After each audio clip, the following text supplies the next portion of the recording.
Ok, pessoal, vamos lá começar, né? Bom, primeiro a gente está trabalhando, pessoal. A gente está então falando sobre. Primeiro a gente trabalhou a Primeira Guerra Mundial e agora a gente vai trabalhar a Revolução Russa. Quando a gente trabalhou a Primeira Guerra Mundial, falei para vocês que no finalzinho da Primeira Guerra a Rússia saiu. Aí eu disse para vocês que quando eu estiver trabalhando a Revolução Russa, eu explicaria para vocês. E realmente eu vou explicar o que aconteceu. A Rússia passou por um processo revolucionário. E o resultado disso foi que a Rússia passou a ser um país socialista, primeiro estado socialista da história, né? Foi um processo que, assim, eu já estou resumindo para dizer para vocês o que foi essa revolução, né?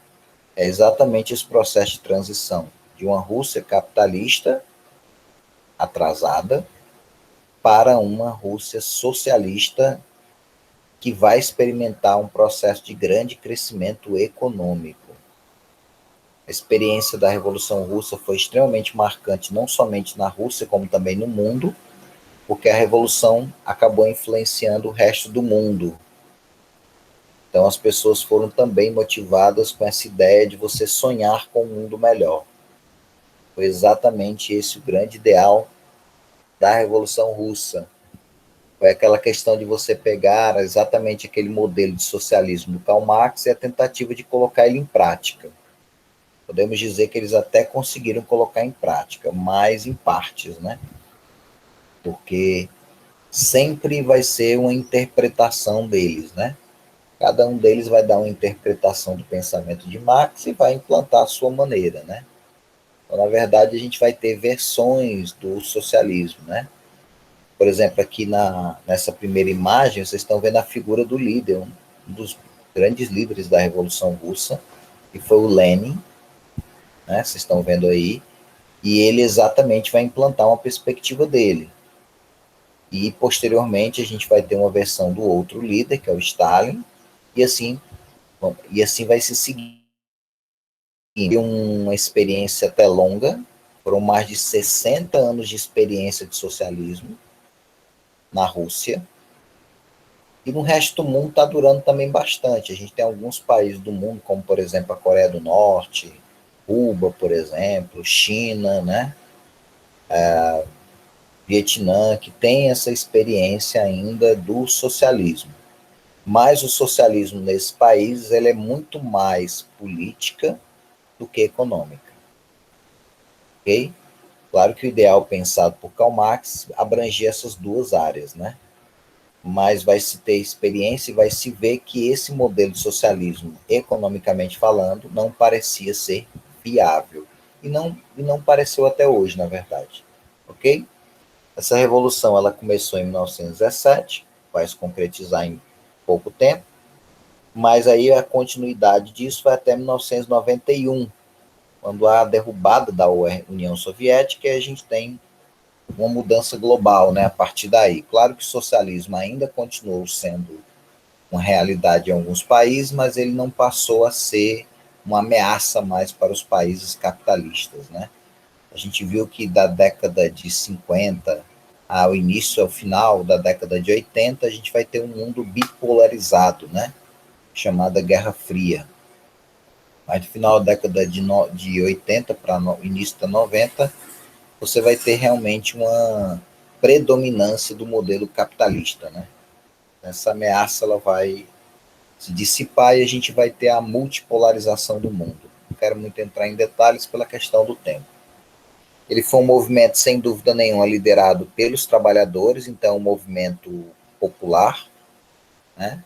O objetivo dessa revolução é trazer mudanças, melhorar a situação da Rússia, e a gente vai ver daqui a alguns minutos que era uma situação extremamente terrível, era um país numa situação complicada, e que esses trabalhadores eles vão se unir em grupos políticos para lutar por mudanças. E aí, exatamente no final de tudo, a gente vai ter a concretização com a implantação desse socialismo, que vai significar também o fim do modelo que a gente tinha de governo na Rússia, que era exatamente o modelo de monarquia. Você tinha na Rússia um rei que governava, e esse rei vai ser tirado do poder, e o resultado disso é exatamente um comitê de operários assume e vai implantar exatamente esse modelo de socialismo. Ok? Tranquilo? Espero que vocês tenham entendido essa introdução, só para vocês entenderem exatamente o que a gente vai trabalhar. Ok? Tranquilo? Quando a gente fala da Rússia do começo do século XX, a gente está falando de uma Rússia que era imensa em termos territoriais, né? Você está olhando aí o mapinha, está mostrando exatamente a situação dela, territorialmente falando, e você vai ver que a Rússia abrangia um pedaço da Europa e pegava também a Ásia, né? Para esse lado, o lado da Europa, e para esse outro lado já estava pegando a Ásia, né? Então, realmente era um território monstruoso, com a população até razoável. Era uma população de praticamente 200 milhões de habitantes. Pode parecer que não seja muito para os nossos dias, mas era um número absurdo no começo do século XX. A Rússia, você tinha diversos povos que habitavam nessa região, povos muitas vezes que eram oprimidos pelo governo russo. Você praticamente era obrigado a aceitar todas as determinações do governo, e não tinha praticamente quase que diálogo nenhum com o resto da população, que era deixado de lado também nas decisões políticas do governo. Então a situação realmente na Rússia não era boa politicamente falando, né? Vocês tinham sim na Rússia uma figura de grande autoridade, que era a figura do imperador. A gente tem aqui diante de vocês a imagem do Nicolau II. Nicolau II, então, era o grande imperador, o grande czar, o czar, né, russo. Ele era visto quase como uma figura divina. A família dele já estava governando a Rússia há mais de 300 anos, que era a família Romanov. Infelizmente, ele não tinha o mesmo trato político que o pai dele. Ele não era muito de dialogar. Isso acabou prejudicando muito o governo dele, acabou desgastando ele. Infelizmente, a capacidade dele de governar era muito reduzida, o que acabou amplificando a situação econômica da Rússia. E o resultado disso foi que a figura dele foi sendo desgastada, a tal ponto em que ele foi tirado do poder e anos depois ele foi executado junto com a família dele. Esse é um assunto que a gente vai deixar para falar na semana que vem. Como eu disse para vocês, hoje o que vai ficar para a gente é apenas uma leve introdução desse assunto, para a gente poder entender. O imperador ele era visto como escolhido por Deus para governar. Como ele era uma figura mítica, as pessoas então admiravam profundamente ele. Por isso que, de alguma forma, a revolução ela acabou demorando um pouco. Essa demora na questão da revolução está muito ligado à questão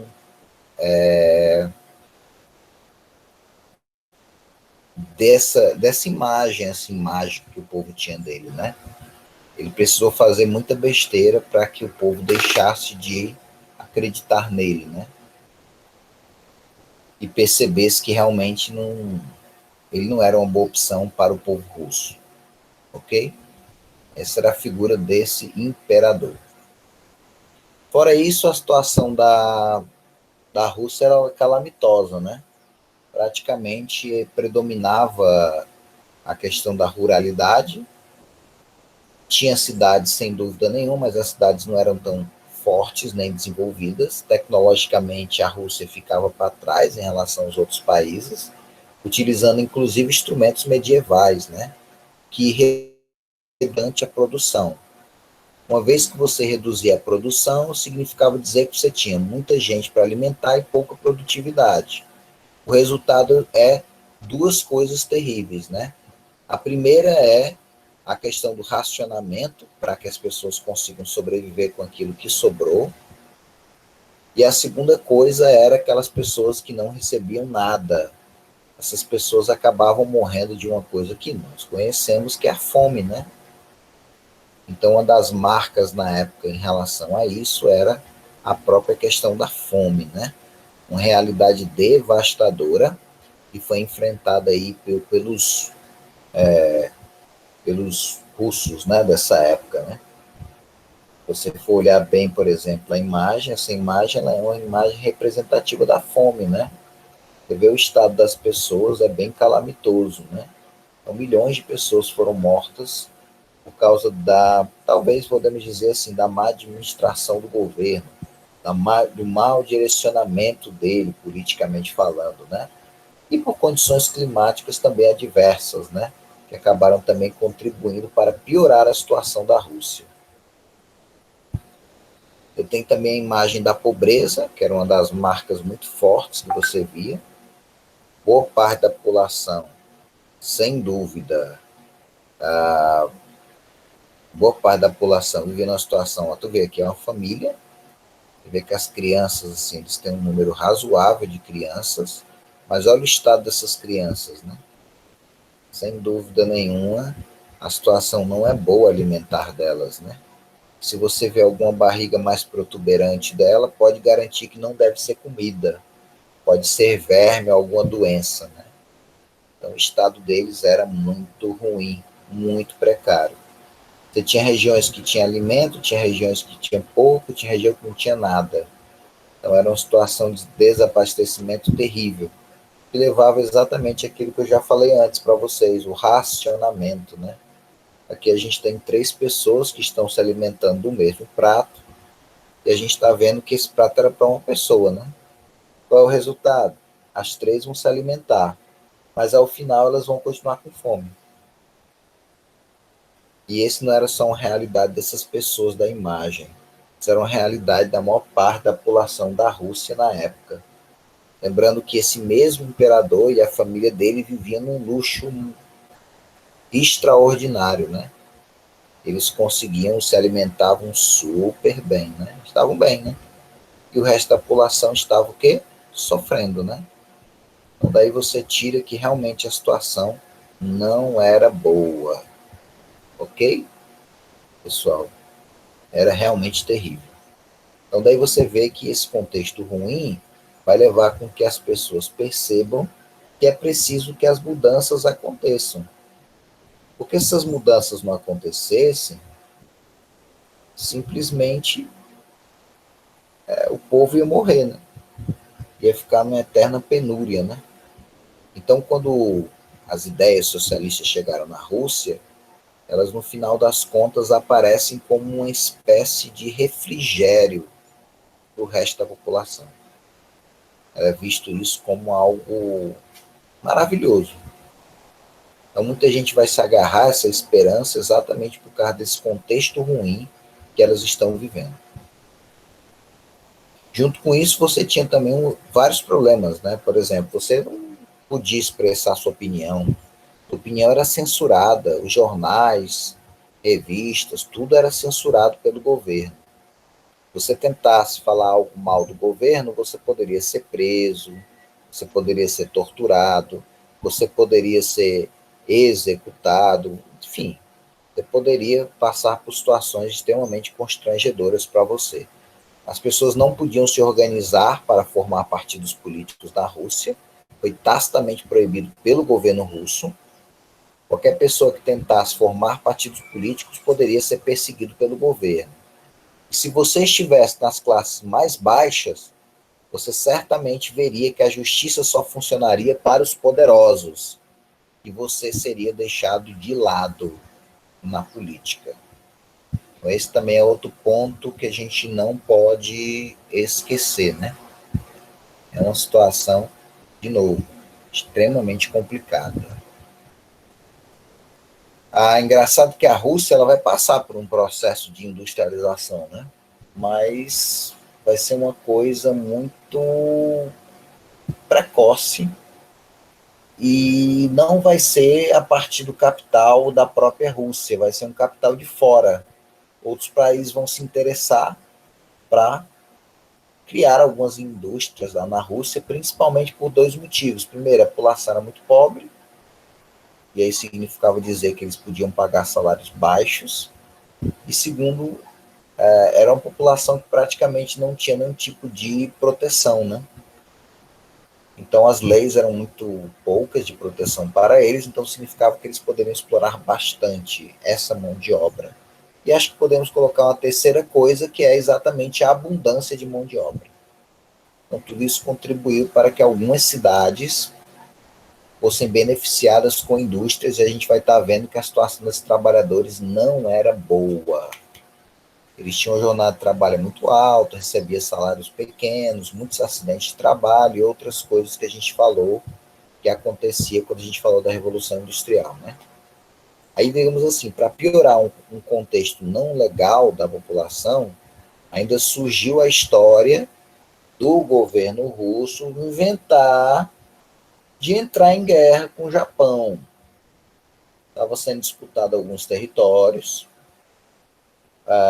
A Rússia poderia ter resolvido isso de forma diplomática, mas decidiu que iria entrar em guerra, porque na cabeça dos russos era fácil vencer o Japão. Afinal, eles eram inferiores na cabeça deles. Era o resultado disso. A população sofreu muito por causa dessa guerra. Primeiro porque você tinha que encaminhar muito verba para a guerra.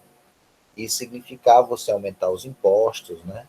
Significava que o governo tinha menos dinheiro para poder fazer alguma coisa pela sociedade, então realmente a situação era muito calamitosa. No meio de tudo isso, ideias vão circular na Rússia. Entre essas ideias que vão estar circulando, nós podemos apontar o socialismo científico de Karl Marx, também conhecido como marxismo, né?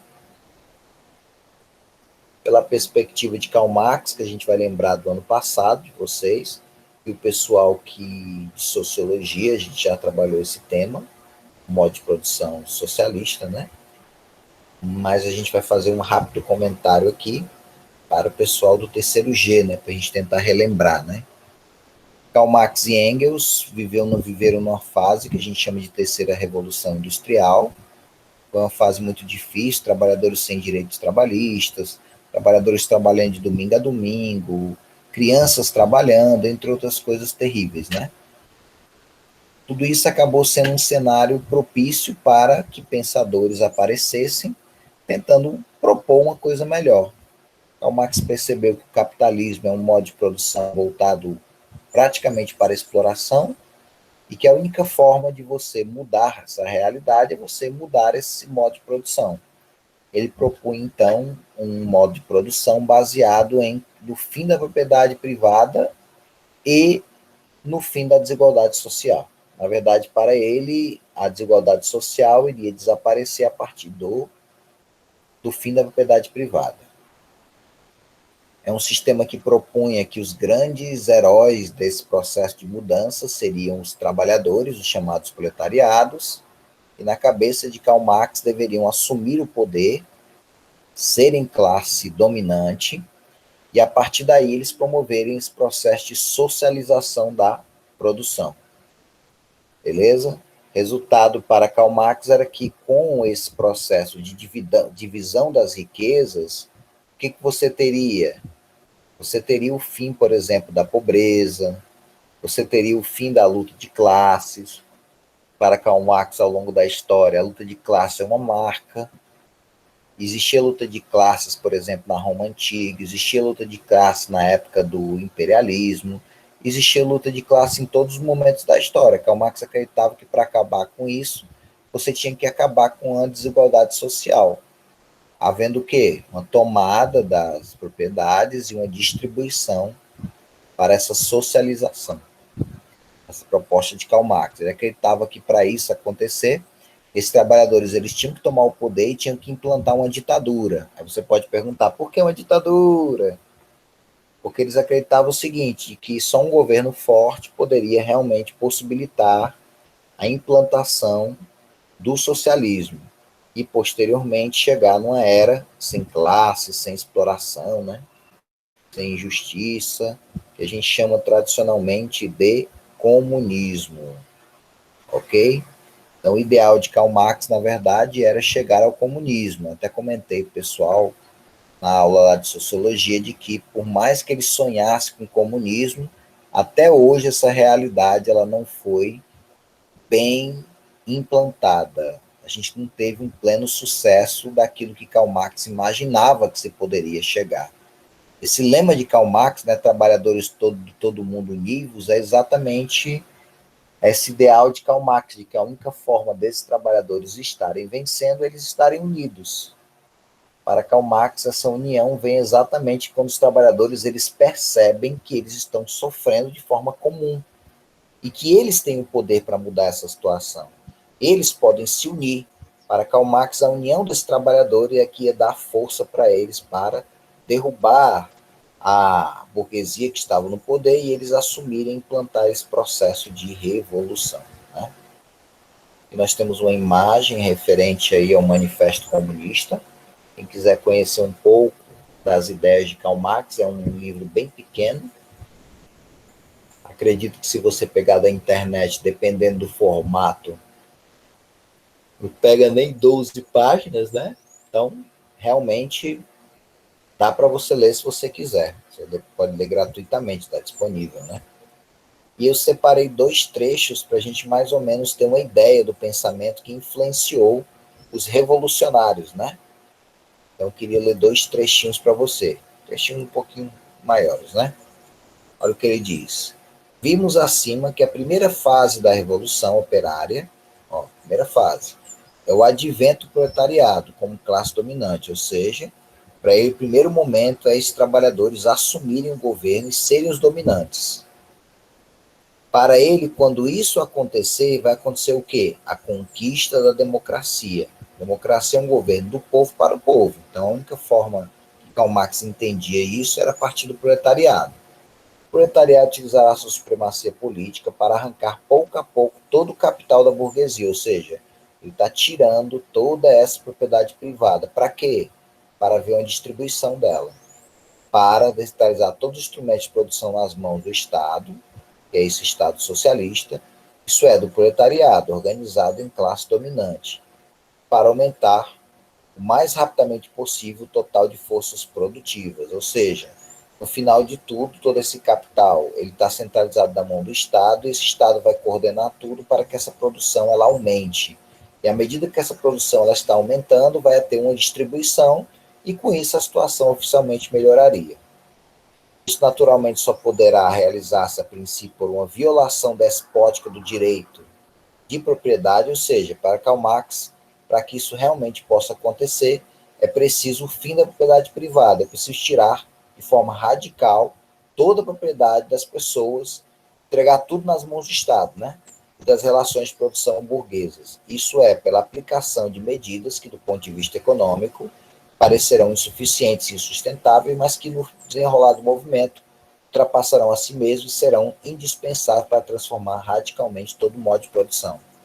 Traduzindo em poucas palavras, a única forma, então, para, no início, quando houver essa tomada dos meios de produção, essa distribuição deles, pode parecer que a coisa não seja boa, mas com o tempo a produção vai crescer e a coisa vai se normalizando. É o que ele estaria defendendo nessa parte, né? Uma vez desaparecidos os antagonismos de classe, que antagonismo era esse? A luta entre burguesia e proletariado, né? No curso do desenvolvimento, sendo concentrada toda a produção propriamente falando nas mãos de indivíduos associados, ou seja, agora a riqueza não está na mão de uma pessoa, está na mão de uma coletividade, de pessoas do povo. Então, esses associados que ele fala, eles vão passar, então, a deixar de viver do estímulo à exploração e vão acabar procurando esse estado de bem-estar das pessoas social através de uma distribuição igualitária dessa produção. Ó, o poder público perderá seu caráter político. Aí Marx vai dizer o que é isso. O poder político é o poder organizado de uma classe para a opressão de outra. Karl Marx acreditava que o poder político é uma classe oprimindo a outra. E ele acreditava que a única forma de você acabar com isso é exatamente você conseguir acabar com a desigualdade social, né? Através da distribuição dos meios de produção. Se o proletariado, em sua luta contra a burguesia, se constitui forçosamente em classe e se converte por uma revolução em classe dominante, como classe dominante destrói violentamente as antigas relações de produção, ou seja, está destruindo todo aquele formato tradicional regido pelo lucro, né? Destrói juntamente com essas relações de produção as condições dos antagonismos entre classes e classes em geral, e com isso a própria dominação como classe. Em lugar da antiga sociedade burguesa, com suas classes e antagonismo de classes, surge uma associação livre, onde o livre desenvolvimento de cada um é a condição do livre desenvolvimento de todos. Ou seja, você está passando por uma coisa individual, egoísta, concentradora de riquezas, e você está passando por uma realidade de coletividade, distribuição, de expandir isso. Então, essa era a grande expectativa que você tinha de Karl Marx da época, né? Beleza? Tranquilo. E aí, uma vez que a gente entendeu isso, fica fácil da gente entender por que também as pessoas na época ficavam muito empolgadas com essas ideias. Claro que ficariam empolgadas. Eles estavam vivendo uma situação muito ruim. Não estava dando certo o capitalismo na Rússia, né? Então, quando a galera apareceu com essa ideia aí de socialismo, de fim da desigualdade social, cara, isso aí vai bombar na cabeça das pessoas, né? O pessoal realmente vai querer esse modelo, né? Só que a gente vai estar vendo que essa ideia parece ser boa, mas quando a gente vai economicamente, ela não é tão estimuladora, né? Então, muitas vezes o que você vai ter, sim, vai ter uma socialização das riquezas, mas as riquezas elas vão ser diminuídas, principalmente porque as pessoas vão deixar daquela ideia de dizer assim, pô, estou trabalhando para mim, vou dar o melhor, mais ou menos assim, né? Só que agora não, agora eu estou trabalhando para todo mundo. Não sei se é tão motivante quanto a primeira. Na minha cabeça, a primeira é mais motivante. Trabalhar para você é um grande estimulante.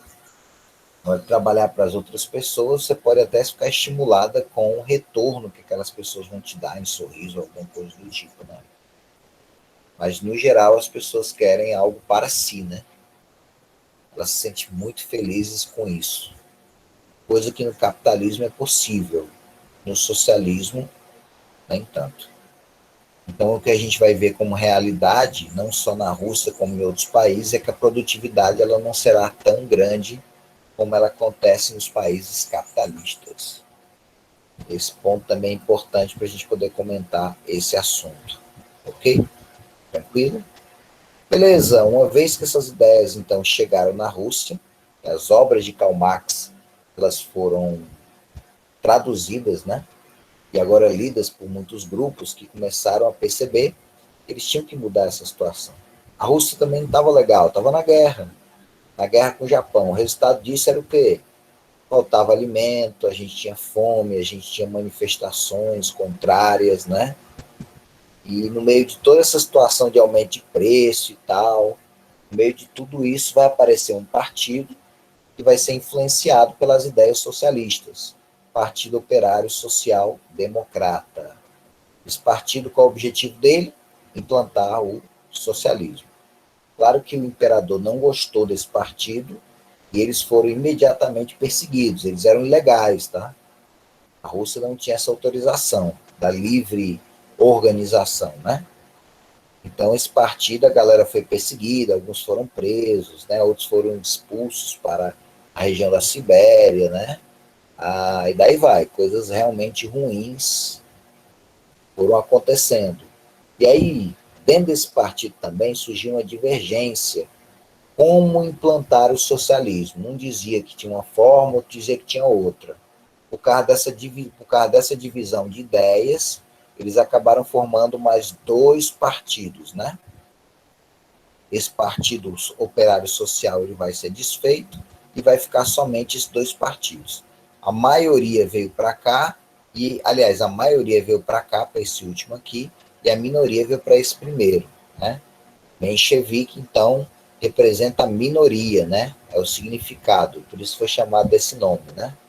Eles acreditavam sim que tinha que se implantar o socialismo, mas que poderia ser feito de forma gradual, em que até você poderia fazer uma aliança com a burguesia, que já seria uma grande ilusão, né, pessoal? Você imaginar que os caras estão planejando implantar o socialismo, fazendo aliança com a burguesia, rapaz, esse negócio não dá muito certo, não. Mas eles acreditavam que sim, poderia dar certo, sem dúvida nenhuma, essa aliança. Só que a burguesia não tem interesse, né, de distribuir riqueza. Ela pode até ajudar a usufruir aí do benefício de ser visto como solidária, né? Mas ela não tinha interesse em dividir as riquezas entre todas as pessoas. Então essa aliança meio que não dá muito certo, não. A perspectiva não é muito positiva para os mencheviques, não, né? Agora, o outro, que era a maioria, não, aí era diferente, era liderado por um líder bem forte, né, bem carismático, bem organizado, que era o Lenin. Os caras acreditavam que esse negócio de diálogo com a burguesia não rolava, não. Grande lance é os trabalhadores se unirem, pegarem armas e assumir o governo de forma forte. E implantar o socialismo de forma imediata. Claro que já dá para vocês sacarem qual desses dois partidos foi o partido que liderou a Revolução Russa. A gente vai ver claramente que foi o quê? Os bolcheviques. São eles que vão lutar fervorosamente para a implantação, tá? E são eles que vão estar assumindo todo o processo pós implantação aí da revolução, né, do socialismo. Inclusive, o primeiro líder da Rússia nesse período vai ser o Lenin, e posteriormente um secretário do Partido Comunista, que é o Stalin, e assim vai seguindo essa linha, né? Lembrando que esses dois líderes, dos dois, a gente vai ter o Lenin, que era bem mais tranquilo, só que a gente vai estar vendo que o Lenin morre mais cedo, e aí o resultado é a substituição dele, que a gente vai estar vendo na semana que vem, que foi, sem dúvida nenhuma, um grande problema. Ok? Eu tenho também uma imagem aqui representando a figura do Lenin numa praça pública, e ele provavelmente fazendo um discurso que ele sempre fazia, uns discursos bem inflamados, né? A população também, como eu disse para vocês, o clima não estava legal, e quem gostou desse clima ruim, sem dúvida nenhuma, foi a galera dos movimentos do socialismo, né? Essa galerinha aí se aproveitou dessa raiva, e a gente vai ver na semana que vem que eles vão agora estar lutando para a implantação do socialismo. A gente vai ver manifestações acontecendo, né, pela Rússia, e a gente vai ver na semana que vem como o imperador tratou essa população. Lembrando que eu disse para vocês no início que o imperador era muito bem visto, mas uma série de acontecimentos vão fazer a imagem dele decair diante do povo. Ele vai perder a popularidade que ele tinha. Isso vai acabar abrindo espaço para os movimentos socialistas de lutarem para a implantação do socialismo, né? Mas este novo é um assunto para a gente trabalhar na semana que vem. Aí resta perguntar para vocês se tem alguma dúvida, se querem fazer algum comentário. Vou estar interrompendo aqui a gravação. E aí abre esse espaço para que vocês possam fazer perguntas.